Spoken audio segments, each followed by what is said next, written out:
Pada video kali ini, kita akan membahas 4 tipe soal UTBK serta tips untuk mengerjakannya.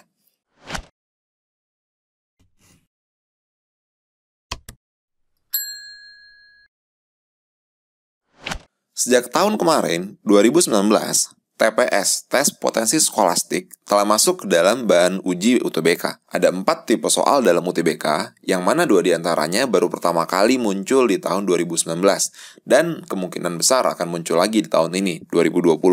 4 tipe soal tersebut diantaranya adalah pilihan ganda biasa, pilihan 1, 2, 3, 4, perbandingan 2 nilai, dan kecukupan data. Nah, sekarang kita bahas satu-satu. Untuk pilihan ganda biasa, saya yakin semua udah pada tahu. Ada 5 opsi jawaban, A, B, C, D, E, kita tinggal pilih jawaban yang diinginkan oleh soal. Jadi ini nggak perlu kita bahas. Nah, yang kedua, pilihan 1, 2, 3, 4. Untuk tipe soal ini sebenarnya bukan tipe soal baru. Bahkan SIMAK UI secara konsisten mengeluarkan soal dengan tipe seperti ini. Contoh soalnya sebagai berikut. Pada soal disajikan 4 buah pernyataan, yang mana kita harus menentukan pernyataan mana yang bernilai benar. Nah, kita cobain contoh soalnya. Peluang A lulus SBMPTN adalah 0,8 dan peluang B lulus SBMPTN adalah 0,7. Maka, peluang dari kita akan memeriksa pernyataan nomor berapa yang bernilai benar. Kita tahu bahwa peluang A lulus adalah 0,8 dan B 0,7. Artinya peluang A tidak lulus adalah 0,2 dan B tidak lulus adalah 0,3. Kita cek pernyataan pertama. A dan B lulus adalah 0,56.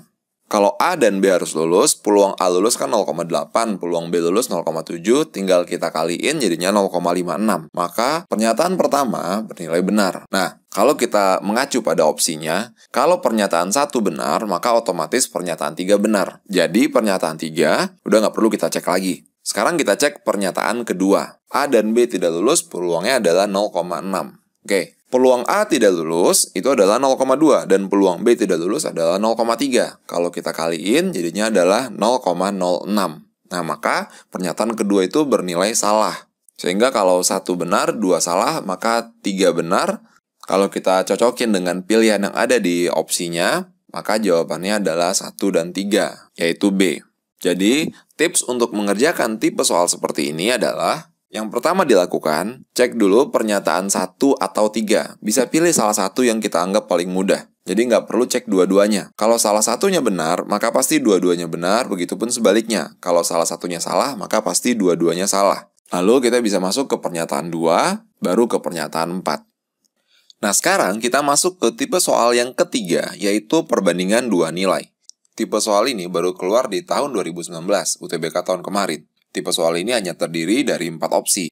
Tipe yang ketiga ini sebenarnya nggak ada tips khusus. Kita tinggal mencari berapa nilai P dan Q agar bisa menentukan apakah P lebih besar dari Q, P lebih kecil dari Q, P sama dengan Q, atau informasi yang diberikan di soal nggak cukup untuk menentukan nilai P dan Q. Kita cobain soalnya. Suatu pekerjaan jika dikerjakan oleh 8 orang akan selesai dalam waktu 6 hari. Manakah hubungan yang benar antara kuantitas P dan Q berikut berdasar informasi yang diberikan? Ini soal perbandingan terbalik ya. Di soal ini kebetulan nilai Q-nya telah diberikan yaitu 12. Tugas kita tinggal mencari nilai P. Suatu pekerjaan dikerjakan oleh 8 orang dalam 6 hari. Nah, P adalah waktu yang dibutuhkan kalau pekerjaan ini dikerjakan oleh 12 orang. 8 orang 6 hari. Kalau 12 orang berapa hari? Kita sebut sebagai X. Fokus ke angkanya aja, 8 kali 6 sama dengan 12 kali X, maka kita dapat X sama dengan 4 hari. Ya berarti P-nya adalah 4. Q-nya 12, maka P-nya lebih kecil dari Q. Nah, perlu diingat di sini, kita hanya diminta untuk menentukan apakah P lebih besar dari Q, lebih kecil, sama, atau memang tidak bisa kita tentukan dari informasi yang ada. Jadi sebenarnya kita tidak perlu mencari benar-benar nilai P-nya.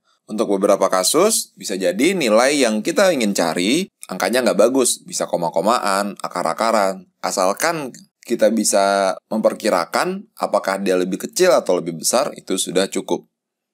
Nah, sekarang kita bahas tipe yang keempat, yaitu analisis kecukupan data. Pada tipe soal ini, kita diberikan pertanyaan dan 2 buah pernyataan. Tugas kita adalah menentukan pernyataan mana yang berguna dan cukup untuk menjawab pertanyaan yang diberikan. Dan sekali lagi diingat bahwa yang diminta hanya menentukan pernyataan yang diberikan cukup atau tidak. Jadi tidak perlu mencari sampai hasil akhir. Kita lihat contohnya. ABC adalah segitiga sama sisi seperti tampak pada gambar. luas segitiga ABC adalah, dan di sini yang ditanya adalah luas segitiga ABC, di mana ABC-nya adalah segitiga sama sisi. Luas segitiga bisa kita rumuskan sebagai setengah alas dikali tinggi. Pernyataan pertama bilang tinggi segitiga adalah 4. Karena tinggi segitiga sudah diketahui, maka kita tinggal mencari panjang alasnya agar kita bisa dapat luasnya. Jadi sekarang mikirnya, apakah pernyataan ini cukup untuk mencari panjang alas? Nah, di sini kita lihat karena ini segitiga sama sisi, berarti sisinya sama semua. Kita bisa misalkan sebagai A, kita bisa bagi 2 segitiganya, dan sampai sini terlihat nilai A bisa kita cari menggunakan Pitagoras. Dan cukup sampai sini saja, kita sudah bisa menentukan bahwa pernyataan 1 cukup untuk mencari luas segitiga. Kita nggak perlu cari dulu nilai alasnya itu berapa sebenarnya. Kalau dihitung, kita bisa aja dapat nantinya nilai A-nya adalah 8/3. Tapi ini nggak penting, kita nggak butuh. Sekarang kita cek pernyataan kedua. Pernyataan kedua bilang jumlah sudut yang dimiliki segitiga ABC adalah 180. Nah, apakah pernyataan ini bisa untuk mencari luas segitiga? Di sini terlihat jelas tidak bisa ya. Karena pernyataan bahwa jumlah sudut yang dimiliki oleh segitiga adalah 180, itu sebenarnya nggak ada gunanya. Karena untuk segitiga apapun, kita tahu jumlah sudutnya adalah 180. Jadi pernyataan nomor 2 nggak cukup. Bahkan pernyataan nomor 2 itu nggak ada gunanya sama sekali di soal ini. Maka jawabannya adalah A. Pernyataan 1 saja cukup untuk menjawab pertanyaan, tetapi pertanyaan 2 saja tidak cukup. Nah, inilah 4 tipe soal yang akan keluar di UTBK 2020 nanti. Butuh banyak latihan di tipe-tipe soal ini, khususnya di tipe soal yang baru. Karena walaupun sebenarnya mudah, kalau nggak terbiasa, itu akan menghabiskan banyak waktu. Makasih yang udah like, subscribe, dan nyalakan tombol notifikasi. Silahkan share video ini kalau bermanfaat. Jangan lupa tinggalin komen. Dan kalau mau belajar matematika lebih lanjut, bisa hubungi kontak di kolom deskripsi.